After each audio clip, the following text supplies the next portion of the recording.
Hi guys, welcome back to my channel. I had so much fun filming my Christmas Feast on a Budget episode last week. If you haven't seen it yet, I will link it down below so you can check it out.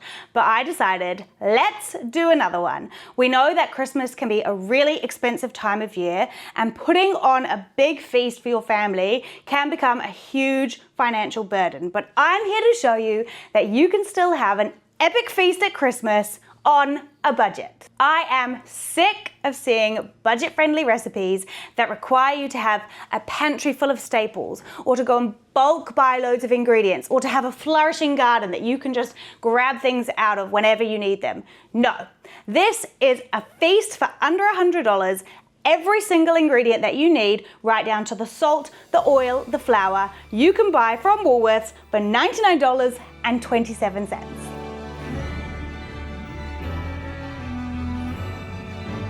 On today's Christmas menu, we're having roast lamb shoulder with homemade mint sauce, rosemary roast potatoes, roasted courgettes with lemon and feta, a Tuscan-inspired tomato salad, homemade focaccia, and for pudding, we're having a Kiwi classic, pavlova with passionfruit, strawberries, and cream.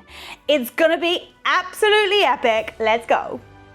We're gonna get started with our focaccia dough. Focaccia is the easiest bread to make. The dough is gonna take us about 2 minutes to get going. You could either do this the night before and pop it into the fridge to prove overnight, or in the morning of your Christmas feast and pop it somewhere warm for the day. So to get us started, we're gonna have 400 mils of warm water. So I boiled this a couple of hours ago and it's just at room temperature now.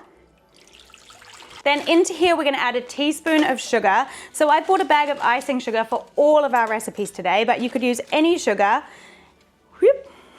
The sugar acts as food for the yeast, which helps it bring it to life. Then I've got a sachet of yeast. So I bought sachets because they were the cheapest, but otherwise you could use a teaspoon of yeast.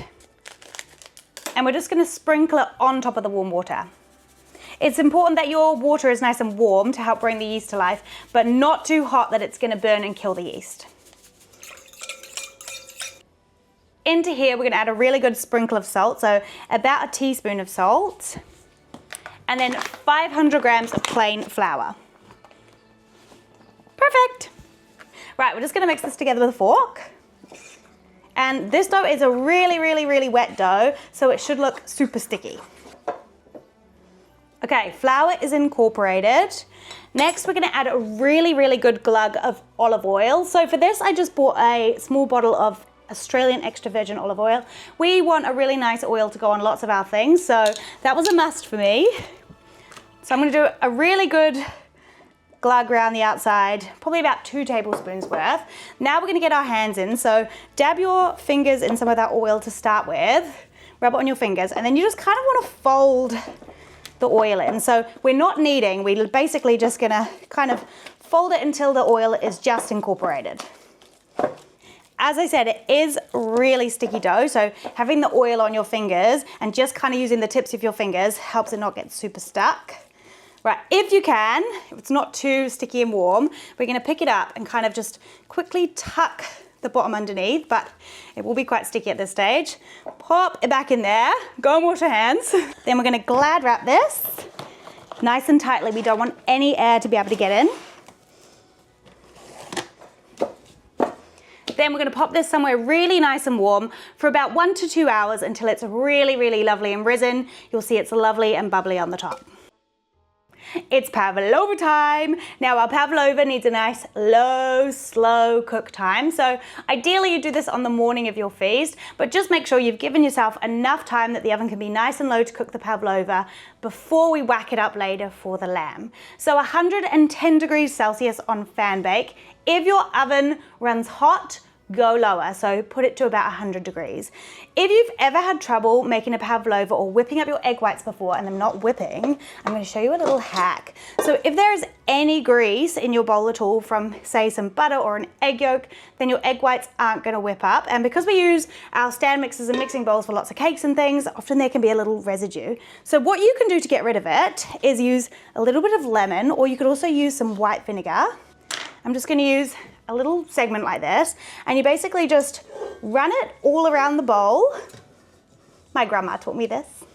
And you can even run it over your balloon whisk. Then just get a little paper towel and dry it all off, and that just gets rid of any grease and helps your egg whites to get lovely and fluffy. We're going for a super easy pavlova. We're just gonna use egg whites and icing sugar. I've gone for icing sugar because I wanted icing sugar to dust on and to put into the cream, but you could also use caster sugar. So we're gonna use all 6 egg whites, and I'm gonna crack them into a little bowl first, just in case I split a yolk, because if I split a yolk in there, then I'm all over. Right, 1. Now I know this is a budget Christmas, but it's important to me to always still get free range eggs. So I have budgeted in there that you can get really nice free range eggs in your $100. 2, 3. Oh wow, that was bad cracking of the shell. 4, 5, 6. We're gonna whack our egg whites on a really nice fast speed. Start slightly slower and get really high until they reach stiff peaks. If you don't have a stand mixer, you can totally use a hand whisk as well. Then while that's going, you can measure out 300 grams of icing sugar.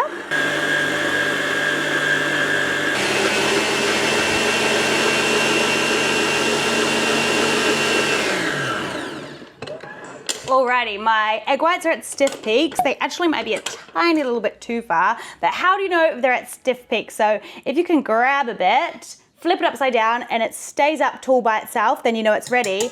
Or if you can flip the whole thing upside down over your head and doesn't fall out, then you know it's ready. I mean, it's a pretty risky way to test if you're not sure, but ready? Ah! Thank goodness. That's a fun one to do on Christmas. Also, if it fell on your head, you just look like Santa, so it would be perfect. Right, what we're gonna do is we're gonna have this whipping at a really high speed again, and we're gonna slowly, 1 tablespoon at a time, add in our sugar. This is gonna take about 10 to 15 minutes, and we're looking for our mixture to be really lovely and glossy and still have those stiff peaks.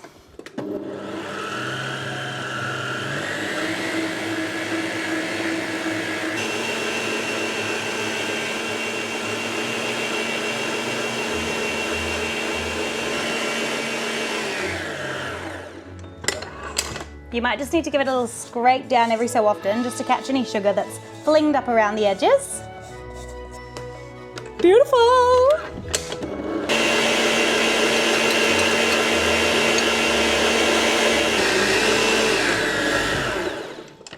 Oh my goodness, this looks so flippin' amazing. It is beautiful and glossy. It's been going for about 15 minutes. Now it's ready to pop on a tray. So I've just got a nice big tray lined with baking paper here. Now you can absolutely just freestyle it, but the other option is to use like a base of a cake tin or a tart tin and draw around a circle on your baking paper. Then make sure you flip the baking paper over because you don't want the pencil or the pen to get into your pavlova, but you can just see it through. Right, then we're gonna dollop our pavlova into a nice big funky circle. You could do a piping bag and make it really pretty, but I love a rustic one, so just get some nice big blobs, starting in the middle. Oh, it's gonna be so good. It's so big, it's gonna be amazing. I should have drawn a bigger circle. That's all right, I'm just gonna use it as a guide. Now you can either use your spatula to keep doing this, or a little offset spatula is quite handy. And you just kind of push it into the shape that you want. We wanna keep some nice height though.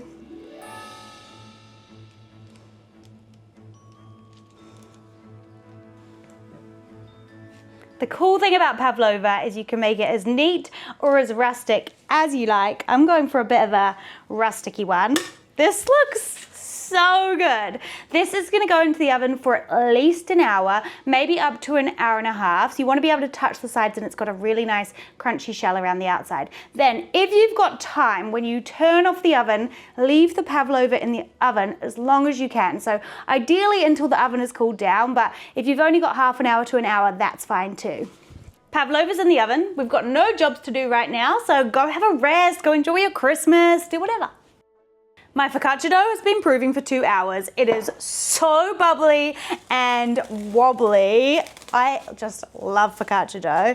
Now we want this to go into a tray and prove for about 30 minutes to an hour, depending on how hot it is, until it's basically doubled in size. So what we're gonna do is give our tray, I'll leave the measurement of this really nicely with a good drizzle of oil, olive oil of course, a little bit more. And the great thing about this too is you can do it a smaller tray if you want a really nice thick one, or if you want it to be a bit thinner, you could do a nice big tray. Then I'm just going to use my hands to kind of rub the oil around a bit. Oh yeah, that's so good. And then rub your hands too, because handling focaccia dough can be really sticky. So if you've got nice greased hands, it's so easy. Then with our dough, we're basically just gonna pull around the edges. Oh my gosh, it is so beautiful and stringy and bubbly. We've got so much air in there. We're just gonna fold it into the middle. And we basically wanna knock out all that air and then reshape it into a little ball. Oh my gosh, look at this. So what I like to do is just kind of tuck the bum under a little bit. If it's a bit sticky, just rub your hands in a bit more oil and it makes it really easy to handle it. So tuck the bum under. Then we're gonna pop this into our tray. Flip it over so it gets a really nice coating of oil. Now you can leave it like this to rise. I like to push it down a bit just to help it evenly rise into our tray. So you can give it a little flip over. Oh yeah. Focaccia dough is so lovely and soft. I just love it. Then we're gonna glad wrap our tray really nice and tightly. Again, we don't want any air to get in here. We almost wanna make like a little microclimate in there. And then pop this back somewhere warm for about 30 minutes up to an hour until it's really nice and bubbly and it's started to rise into all those corners. Now it's time to move on to our beautiful lamb. Now I went for a lamb shoulder that's got the bone in. It's a 2.1 kilo lamb shoulder. And the reason I went for lamb shoulder is because it's a cheaper cut of meat, but it slow cooks so beautifully. It's gonna fall apart and be beautifully tender. I am so excited. Now we wanna give our lamb some time to come up to room temperature. We're gonna give it a little speedy marinade and just let all those flavors infuse. We'll just open it up. This is such a beautiful cut of meat. Right, we're gonna start by gently, quite lightly scoring the top. So we basically just cut lines on a diagonal, and it doesn't have a lot of fat on the top of here, so you only kind of really wanna just cut through the fat.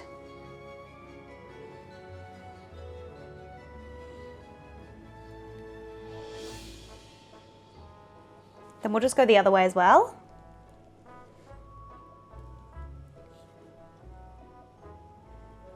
Perfect. Right, I'm gonna put this in my big Dutch oven. If you don't have a Dutch oven to cook in though, just use a nice big roasting dish. Any pops. We're gonna give this a really lovely drizzle of olive oil on the top, then generously season the top with salt. Then we're gonna zest some lemon on top.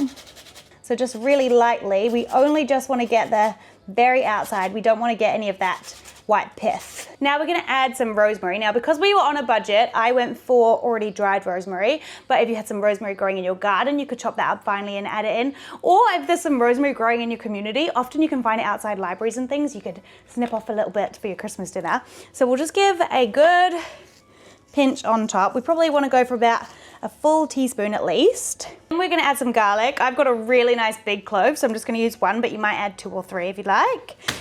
So we're just gonna flatten it to take the skin off and then finely mince it. So I just like to start by chopping it roughly.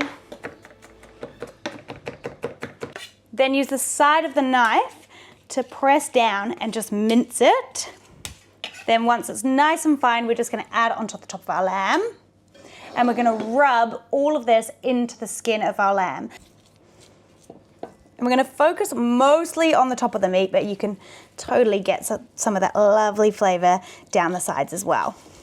Then I'm just gonna pop the lid on, or you could cover it with some tinfoil or some cling film, and we're gonna leave it at room temperature until it's ready to go in the oven at the same time as our focaccia. My pavlova is ready. It took an hour and a half in the end to cook, and I let it cool completely in the oven.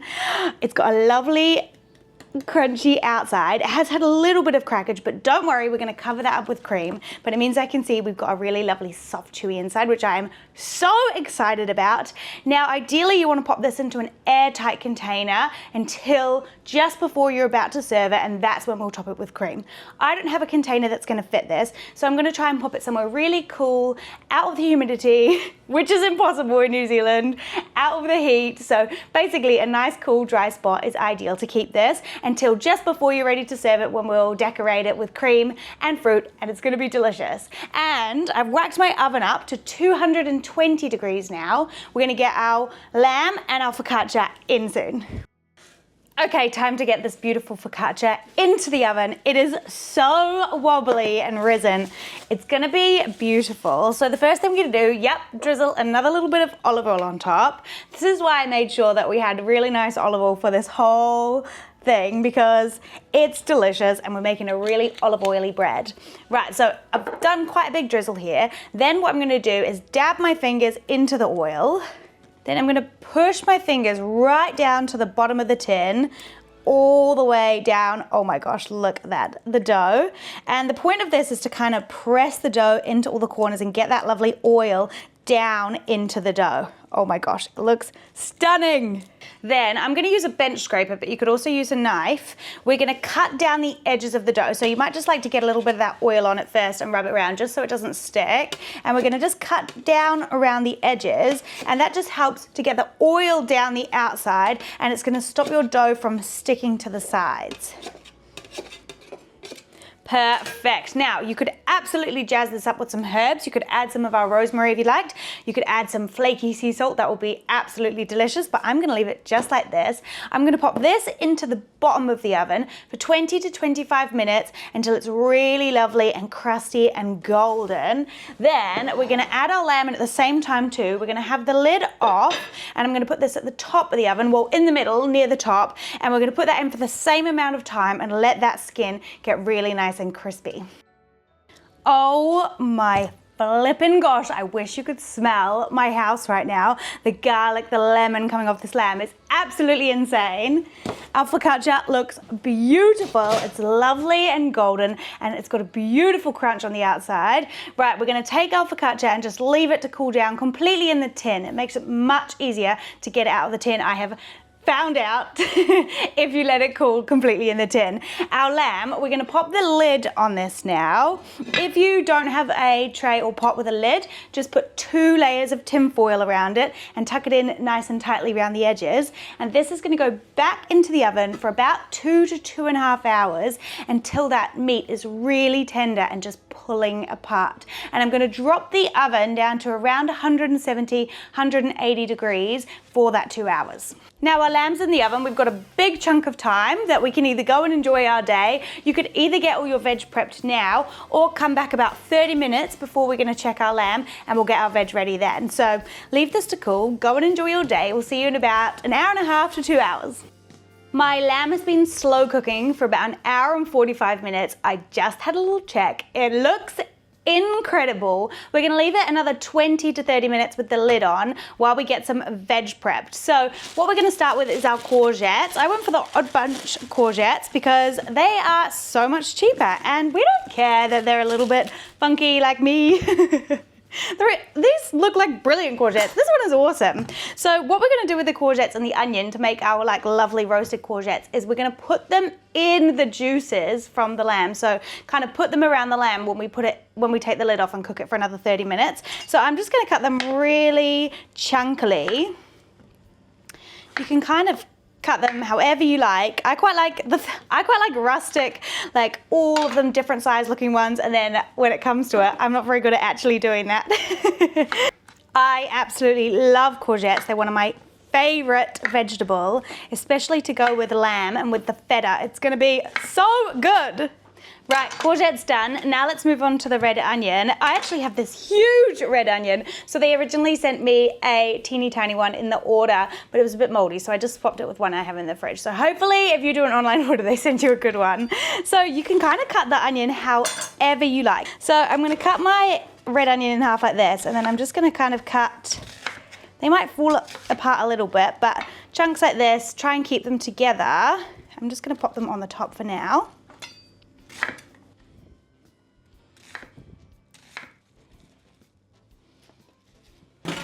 Brilliant, then I'm gonna take that lemon that we already cut open. Now this is a courgette, red onion, lemon. Oh my gosh, my eyes are starting to cry.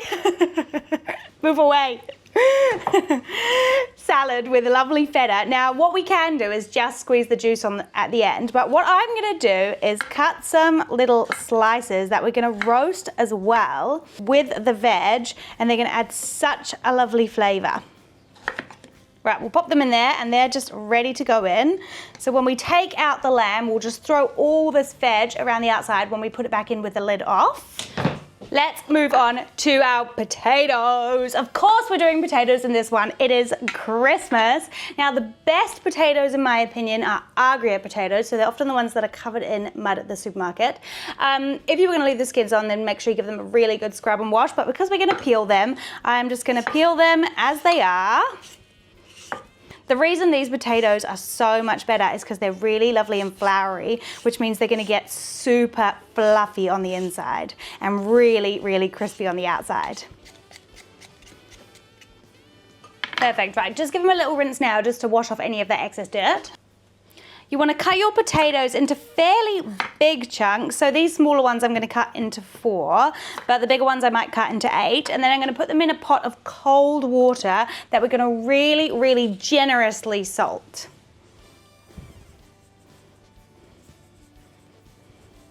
Don't be shy on the salt, because we want that salt to penetrate the potatoes. We're gonna whack this on a medium to high heat until it comes to the boil. Then we're gonna cook them for about 10 to 15 minutes until they're par cooked. So that means you should be able to poke a knife in easily, but they're still a little bit al dente. My potatoes are par cooked nicely. I just drained them and I popped them in a sieve over the nice hot pot or in a colander. What we're gonna do is get a nice clean tea towel and just pop this on top and just leave those to the side for about 10 to 15 minutes just to keep steaming a bit. And then this is the tray that I'm gonna cook my my potatoes in, and we're gonna give it a really, really good drizzle of oil. You basically wanna cover the whole base in olive oil, and then we're going to put this in the oven to get really nice and hot while those are steaming. So this is going to go in the oven for about 10 minutes at the bottom of the oven, and I'm going to go and get my lamb and we're going to check on it. Oh my flipping goodness, this smells incredible. Let's have a look. Oh my gosh, you can just see it is literally melt in the mouth. Get a look in here. This lamb is literally just falling off the bone. It is taking every ounce of my control, not just to start eating it right now. But no, it's not time yet. Okay, so don't touch the sides. It's really flipping hot. What we're gonna do is get this lovely veg in those juices. So if you've got lots of room around the outside, you can put them around the outside. What I might have to do is kind of lift up the meat a bit and kind of scatter underneath and give it a good toss in those lovely juices. And then we're gonna give it a bit of season with some salt. I totally thought I had more room in here than I did. So my meat is just falling apart in here over the courgettes, but that's because it's so beautifully tender and it's gonna be absolutely delicious. Now I am gonna whack this back in the oven with the lid off for another 20 to 30 minutes just to crisp up that skin once more, although it's kind of all slipping down the sides now. Then after 20 to 30 minutes, when it's lovely and crispy, we're gonna take the meat out, pop the veg back in if they need a bit more time, and wrap that meat up really tightly in tinfoil to let those juices just rest, and the meat is gonna be so delicious while the rest of our veg cooks. Okay, I've got my super hot oil and potato tray. Let's get these lovely potatoes in here. They already look so fluffy. Our grilled potatoes are honestly the best. Be nice and careful here. Oh, you can hear them sizzle as we go in. Okay, a really good seasoning of salt. You have to have salty potatoes. And I'm gonna give these potatoes a really good bash about in this tray. You almost want to break off a little bit of the edges, you know, those floury bits. They're going to make it really, really nice and crispy. So give them a good toss. Oh, my tongues are falling apart. Give them a good toss in the oil to coat them. Oh my goodness, these are going to be so good. And then we'll give them a little sprinkle of our lovely rosemary. Again, if you had fresh rosemary, you could finely chop some, but we're just going to go for this. Oh my God, those little crispy bits around the edges. Well, right now they're all soft and sticky, but they're going to be unreal. We're going to whack these back in the oven. They're going to take about 45 minutes to get really nice and crispy. And I'm going to go and increase my oven temperature now to 200 degrees Celsius. The lamb is really nearly ready to bring out, so we can have that oven really nice and hot. And that's going to help these potatoes get so lovely and crispy. We are absolutely smashing through our list. Our lamb is lovely and roasty. It's so nearly ready. We do need to make a speedy mint sauce. Our roasted potatoes are in the oven. The courgettes are looking so beautiful. Our focaccia is completely ready to go. The pavlova is almost ready to serve. We just need to work on our Tuscan tomato salad with fried capers. So, first thing we're going to do is drain our capers. I'm probably going to use about half this jar, but you could use as many as you like. We're going to drain, I'm just going to drain the whole thing probably just because it's going to be easier. Okay, I've got about half the capers out, and I am going to pour that brine back into the capers just for them to stay really nice in the fridge. These capers that we've got out, we're going to pat them completely dry. So I've just got some kitchen towel here. We're going to spread the lovely capers on here. And then I'm just going to kind of wrap them up and pat them dry. And we'll just pop them to the side for now. And what we want to do is take all that moisture out of the capers so they fry up and get really nice and crispy. Now on to our garlicky croutons. So I'm going to take out my beautiful focaccia that we made earlier. Now I'm only going to use a bit of this because obviously we want to have a really lovely bread to go with our dinner. But I am going to cut off a little bit. Oh my gosh, look at that, absolutely beautiful. Look at all those wonderful bubbles. Oh, I just love focaccia so much. Okay, so I'm using probably under a quarter, and we want to cut some really nice chunky. In fact, you know what? I'm going to tear them. I want them to be really rustic. So I'm going to tear some really big, lovely croutons into a little dish that can go into the oven. Okay, we'll give this a nice good drizzle of oil. Seeing as we bought this olive oil, we might as well use loads of it, hey? Give it a good season of salt, because there's nothing better than a really salty crouton. We'll give that a little toss just to get them all coated in the salt and the oil. Into here, we're gonna add some cloves of garlic. So we're gonna roast the garlic in its skin in with the croutons, and then we're gonna squeeze the flesh out once they're all lovely and roasty into those croutons and into our Tuscan salad. And the thing about roasting garlic in its skins is it takes away that bitter harshness of the garlic. So you can put quite a lot. So I'm going for 6 nice big cloves, and I'm gonna toss them and kind of get them to the bottom because we don't want them to burn. We want them to get really nice and roasted, and make sure they've got a good coating of oil on them as well. Perfect, right, this is gonna go into the oven for about 20 minutes or until these croutons are super, super golden and crispy. Right, these capers. So into a frying pan, I'm gonna give a little drizzle of oil, and we're gonna whack this on a nice high heat until it's piping hot. While our oil is heating up, let's cut up these gorgeous strawberry tomatoes. We're just gonna quarter these, and I'm gonna put them straight into the bowl that I wanna serve in. It's really nice to have like a fresh tomatoey salad to go with our really rich, succulent meat. It's gonna be so well balanced and delicious. I cannot wait.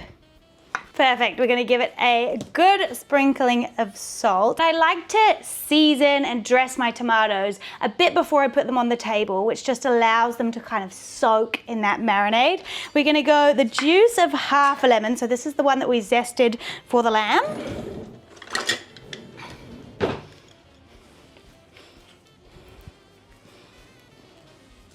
Oh yeah, and you know it, a drizzle of olive oil. Oh my gosh, delicious.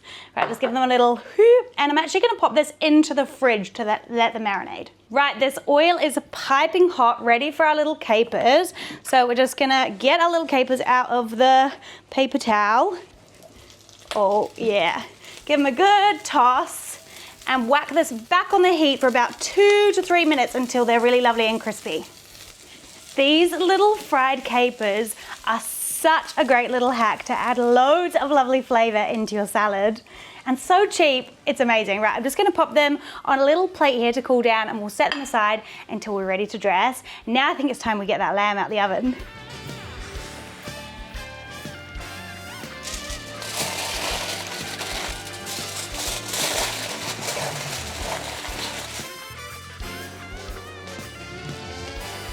We are so close to serving everything up for our Christmas feast. My guests are nearly here. The very last thing we need to make is our mint sauce. So I've got my mint, my fresh mint that I got from the supermarket here. This was just a little pot. The first thing I'm going to do is just pick off a few of the really pretty little leaves and set them aside, and I'm going to use them to decorate my pavlova. I'm just popping them into a little plastic container here that I've put a wet paper towel in, and then I'm going to put them in the fridge, and that just helps them stay really nice and fresh. So I'm just going to go for these little cute end bits and pop them in here. We don't need many.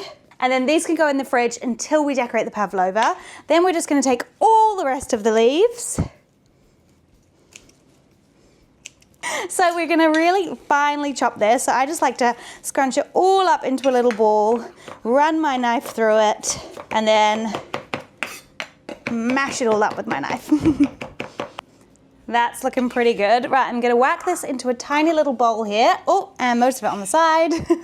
Then into here, we're gonna add a teaspoon of icing sugar. And our final half of a lemon that we've got left, we're gonna juice that in as well. And then we're gonna add about a tablespoon of hot water. Lovely. Now we'll just let this sit until we're ready to pop it on the table. It's going to add a really lovely freshness and bright, vibrant green to our lamb. Look at these croutons. They are so crunchy. Before we mix our salad up together, I'm just going to take out these cloves of garlic. Oopsie daisy. Throw them across the room. Let me get that one. Then you can just take the flesh out. Look at these. Oh my gosh, they're absolutely incredible. So squeeze the flesh or peel the flesh out of these little garlic cloves. And they're just so soft. They're literally gonna mash straight away. And then we're gonna just sprinkle this back into those croutons. Oh my gosh, yes. And give it a little toss and just kind of smush it in, because it's quite sticky, the garlic, into our croutons to make them really nice and garlicky. Shall we eat one? Oh my gosh, yum! So crunchy, so garlicky, so lovely and salty. Oh my god, it's so yum. Okay, let's get all our dishes together, get them on the table, and enjoy this feast.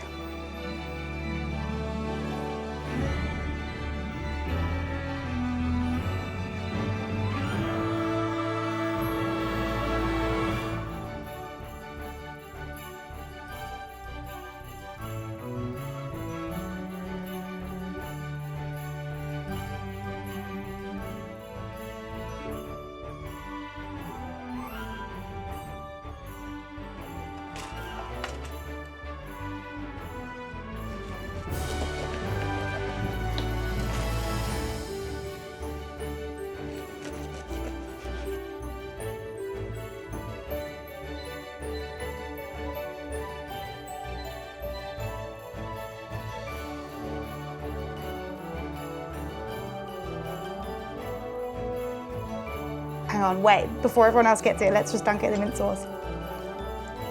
Oh my gosh, oh my gosh! I cannot believe we made this all for $100. Let's go get this on the table.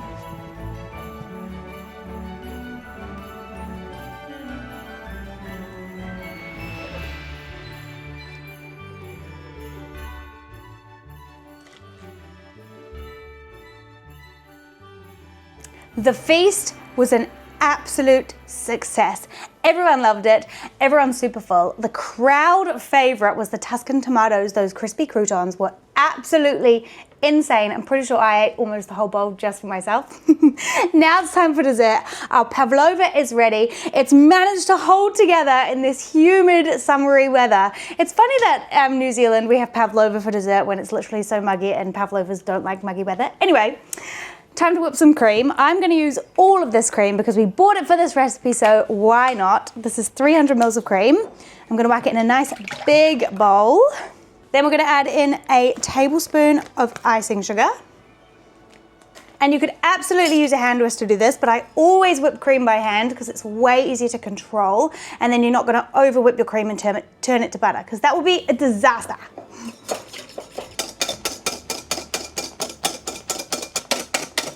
It's actually so much quicker than you think to whip cream by hand. It does hurt, but I mean, it's good to do a little bit of exercise on Christmas Day, right?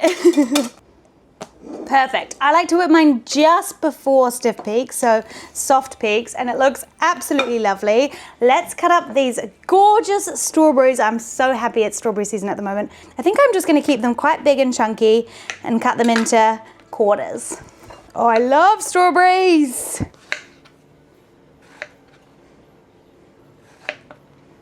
I've been growing strawberries, but the blinking birds keep eating them, even though I tried to trap the birds out. I caught a bird sitting in there the other day, just having a little rest. Probably because he was in a food coma from eating all my strawberries. Okay, the last thing we got for a pavlova is a little can of passion fruit pulp. Oh, I might need to put it into a bowl first and give it a little mix. 1 second. This little can of passion fruit pulp was only like $2.50, which is such a good cheap little hack to add to your pavlova, especially when fruit is so flippin' expensive. Okay, let's stack it. We're gonna dollop on the cream, drizzle that beautiful passion fruit, whack those strawberries on top, and then decorate with our little mint leaves that we saved from earlier.